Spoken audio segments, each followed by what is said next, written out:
Puasa adalah ibadah yang terang-terangan nantang setan. Langsung kelihatan bahwa ini melawan hawa nafsu. Nafsu makan, nafsu minum, nafsu seksual.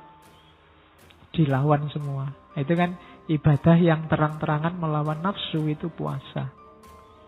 Makanya ada hadis Nabi, wahai anak-anak muda yang sudah mampu, nikahlah. Man istata'a minkumul ba'ah falyatazawwaj. Nikahlah, jangan jomblo terus, tidak ada untungnya dan tidak ada enaknya. Terus ya, wa in lam yastati, kalau kamu tidak mampu, puasa. Jadi kalau nggak mampu puasalah, fa alaihi bisawm. Cuma puasa yang beneran ya. Nanti ada cirinya puasa yang beneran menurut Ghazali. Kalau cuma puasa menahan lapar dan haus, itu masih belum bisa jadi benteng untuk yang belum mampu kawin. Karena kalau hanya puasa lahiriah, susah jadi benteng. Kadang-kadang puasa nafsumu tambah besar. Karena ya puasa sih ya, tapi internetannya terus, buka HP terus, kadang-kadang ngomongnya saru-saru, kadang lihat gambar apa, lihat video apa. Puasa yang benar nanti diajari oleh Ghazali. Karena puasa adalah ibadah yang secara terang-terangan nantang setan. Setan dalam dirimu sendiri khususnya, hawa nafsu.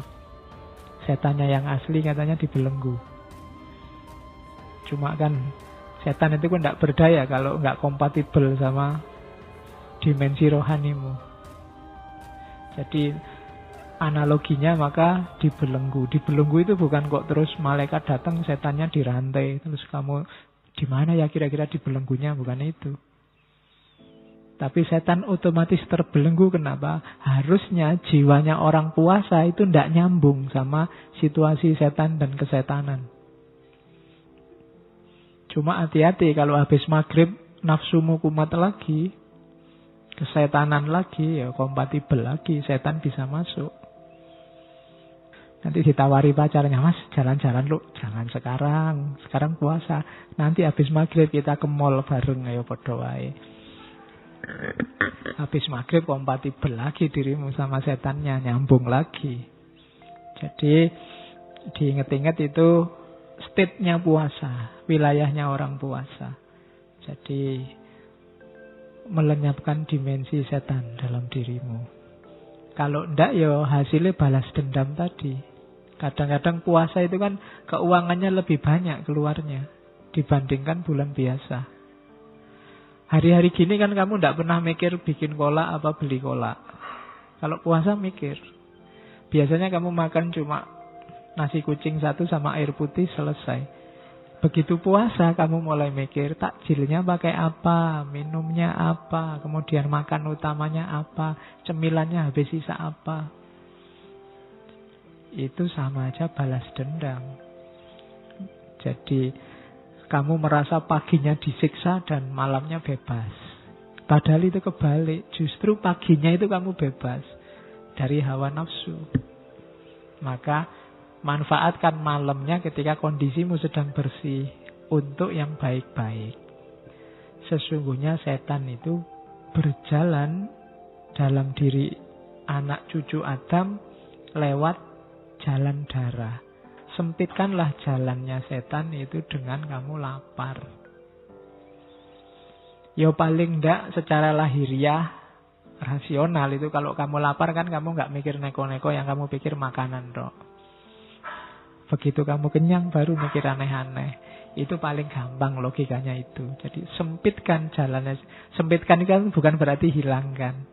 Masih ada setan bisa masuk. Cuma sekarang sempit karena kamu cuma mikir makanan.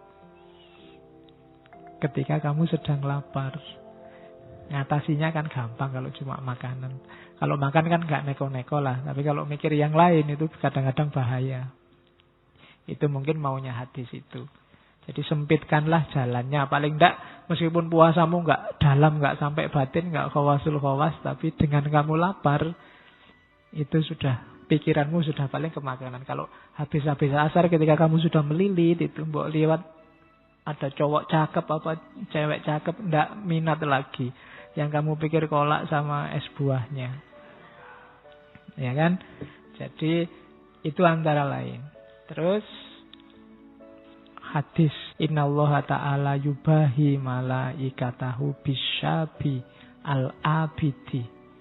Jadi Allah ini membanggakan anak-anak muda yang gemar ibadah, khususnya yang puasa. Kalau yang tua biasalah, orang tua kan lebih gampang kalau mau tirakat, kalau mau puasa. Ini yang dibanggakan oleh Allah yang muda-muda. Fayaqulu, maka Allah berfirman pada para malaikat, ayyuhasyab at-tariku syahwatahu li ajli, anak-anak muda yang meninggalkan syahwatnya demi aku, al-mubdhilu syababahuli, yang memperjuangkan yang menggantikan kemudaannya untukku, karena masih muda biasanya masih mau senang-senang tapi lebih milih Allah daripada senang-senang.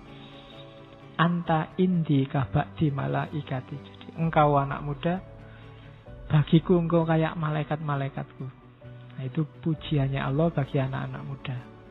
Kita lihat itu hadis-hadisnya. Ini hadis paling terkenal. Lisoimi farhatani, farhatun inda iftarihi wa farhatun inda liqa'i rabbi. Orang puasa akan ketemu dengan dua kebahagiaan. Yang pertama kebahagiaan waktu buka puasa dengan kebahagiaan waktu ketemu Allah. Ini seakan-akan mau bilang orang yang puasa pasti besok akan ketemu Allah dan dirindukan oleh Allah. Dan kesenangan yang satu waktu dia buka puasa. Jadi sebenarnya buka puasa itu biasa, cuma makan. Karena ada puasanya, dia jadi luar biasa. Hidup kadang-kadang butuh ini. Butuh puasa dulu. Kamu belajar itu kan jenis puasa. Yang lain seneng-seneng kamu belajar. Tapi yang lain tidak akan nemu buka puasa kayak yang kamu belajar tadi. Belajar menemukan buka puasa namanya pinter. Nilainya tinggi. Itu tidak ditemui yang tidak ikut puasa. Jadi ini rumus. Puasa itu kan bukan berarti kalian tidak mampu. Bisa, cuma kalian tahan. Kalau boleh, kalau mau kalian bisa beli HP paling mewah, baju paling bagus, tapi ndak buat apa? Ini puasa. Nanti akan ada buka puasanya pasti. Jadi farhatun inda iftarihi. Terapkan ini, jadikan rumus. Kenapa orang Jawa nyuruh sering-sering tirakat? Tirakat itu meninggalkan yang nikmat-nikmat, yang enak-enak. Karena akan ada buka puasanya besok. Orang yang berjuang, orang yang mati-matian, orang yang itu kan nanti ada buka puasanya. Dibandingkan yang santai-santai. Mereka tidak akan nemu buka puasa. Sama-sama makan waktu maghrib, nikmatnya beda. Antara yang puasa dan yang tidak puasa. Maka jadikan di antara rumus hidup kita adalah puasa. Saya tidak mau pacaran Pak, itu juga puasa. Besok kalau dapat nikmatnya berkali lipat, iftarihi. Tapi yang sejak SMP sudah pacaran, yang-yangan, pacaran itu biasa, tidak ada rasanya. Yang dialami sama, cuma rasanya jauh berbeda, itu buka puasa. Makanya jangan sering-sering pacaran. Cukup sekali. Lama terus putus.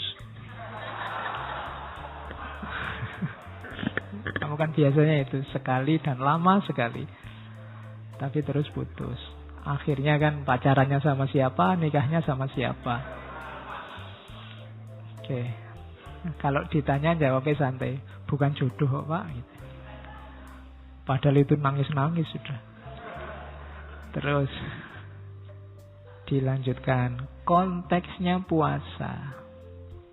Ngomong puasa itu tidak cuma ngomong lapar dan haus.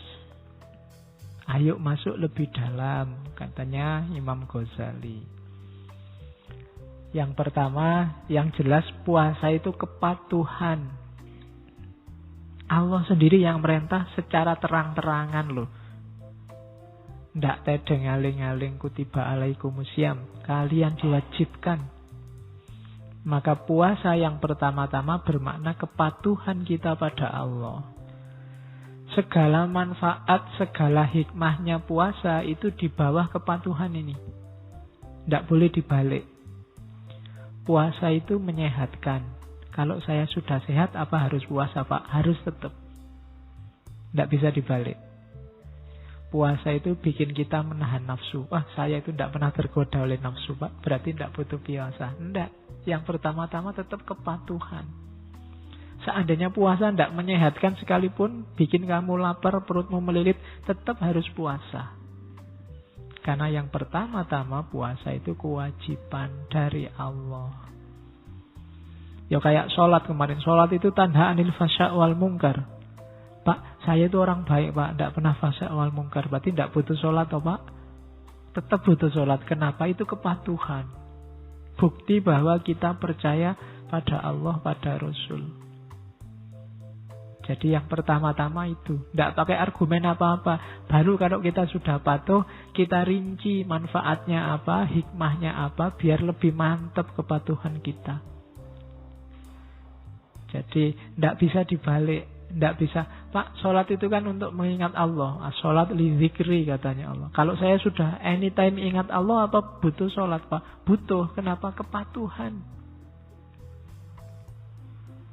Jadi yang pertama-tama ibadah itu kepatuhan. Baru terus kita cari hikmahnya, manfaatnya, rahasianya. Itu biar ibadah kita semakin mantap. Biar kita sadar bahwa Allah tidak pernah nyuruh sesuatu yang sia-sia. Tapi itu belakangan. Setelah nilai kepatuhan.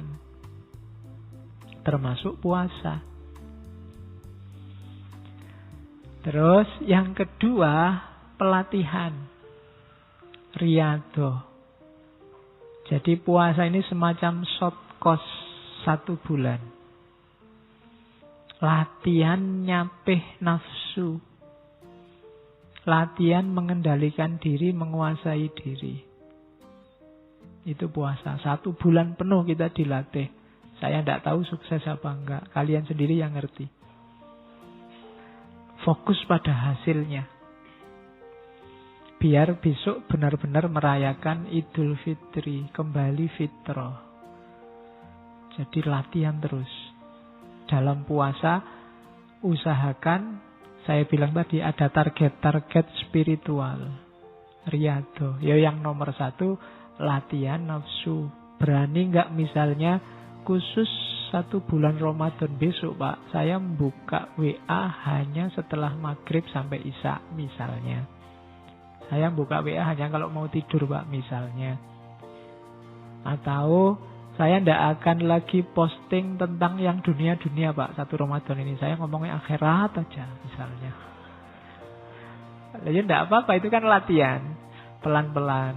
Jadi silahkan bikin target sendiri. Riyadhah, bikin pelatihanmu sendiri. Ya latihan utamanya memang melawan hawa nafsu. Semoga sukses. Yang ketiga, puasa adalah pengorbanan. Persembahan. Persembahkanlah rasa laparmu, persembahkanlah rasa hausmu, persembahkanlah perjuanganmu untuk Allah. Jangan untuk yang lain. Jangan untuk, Pak, lumayan, Pak, ada puasa 1 bulan, bisa diet gratis. Lumayan bisa menurunkan berat badan, enggak. Persembahkan puasamu untuk Allah. Dimensi pengorbanan. Semua ibadah itu persembahkan untuk Allah. Bahkan kalau kamu sholat kan ada yang di doa iftitah itu kan inna sholati wa nusuki. Sholatmu, ibadahmu, bahkan hidupmu dan matimu persembahkan untuk Allah. Kalau dipersembahkan untuk Allah kan gak boleh sembarangan. Masa dipersembahkan untuk Allah ngasih yang tidak berkualitas kan malu. Wong kamu ngasih hadiah dosenmu, ngasih oleh-oleh tetanggamu aja nyari yang pantas. Apalagi untuk Allah. Jadi yang ketiga, pengorbanan, persembahan. Jadi membahas puasa itu perhatikan konteksnya. Ada konteks kepatuhan, ada konteks pelatihan, ada konteks pengorbanan. Yang keempat, ada konteks penyucian, pembersihan diri, tazkiyatun nafas. Jadikan momen puasa itu untuk menaikkan kualitas kemanusiaan kita. Biar kita semakin murni jadi manusia. Makanya goal terakhirnya kan fitri. Fitrah. Jadi harusnya besok hari terakhir puasa kita jadi orang yang cerah. Karena kita sudah fitrah. Jadi dimensinya penyucian. Lahir dan batin. Kemudian dimensi puasa yang kelima itu perjuangan, jihad dan mujahadah. Contoh mujahadah, jihadun nafas yang paling kelihatan itu puasa. Di situ kita berperang. Perang paling besar. Karena Nabi bilang, habis perang Badar Nabi bilang kita kembali dari perang kecil menuju perang besar. Perang besar apa? Mengalahkan diri sendiri. Antara lain lewat puasa. Terus yang keenam, keikhlasan. Satu-satunya puasa yang dimensinya ikhlas, karena yang hanya Allah yang tahu itu puasa, satu-satunya ibadah. Yang ikhlasnya bisa murni tanpa terkontaminasi hal-hal lain itu puasa. Kalau orang sudah lillahi ta'ala puasa, mungkin tidak ada orang tahu. Kalau sholat kelihatan, kusuk tidak kusuk kelihatan. Tapi kalau puasa tidak kelihatan. Seperti dijelaskan di depan. Terus yang terakhir, baru puasa itu bisa masuk ke level hikmah dan iktibar. Kalau ada orang bahas puasa dari segi kesehatan, itu level hikmah dan iktibar. Puasa dari segi harmoni sosial, itu level hikmah dan iktibar. Dari puasa kita bisa mengambil pelajaran apa? Itu hikmah dan iktibar. Dari puasa kita peka secara sosial. Itu hikmah dan iktibar. Level terakhir dari puasa. Jadi ternyata puasa konteksnya banyak. Dimensinya banyak. Otomatis manfaat dan dampaknya juga banyak. Itu cerdasnya seorang Ghazali. Kalau kita mikir sendiri mungkin tidak nyampe ke sini. Kita kan ngertinya cuma pokoknya puasa itu menahan lapar, haus, dan hubungan seksual. Itu toh. Di luar itu tidak nyampe. Pokoknya itu. Sama kataman Al-Quran. Itu pun nggak sukses-sukses.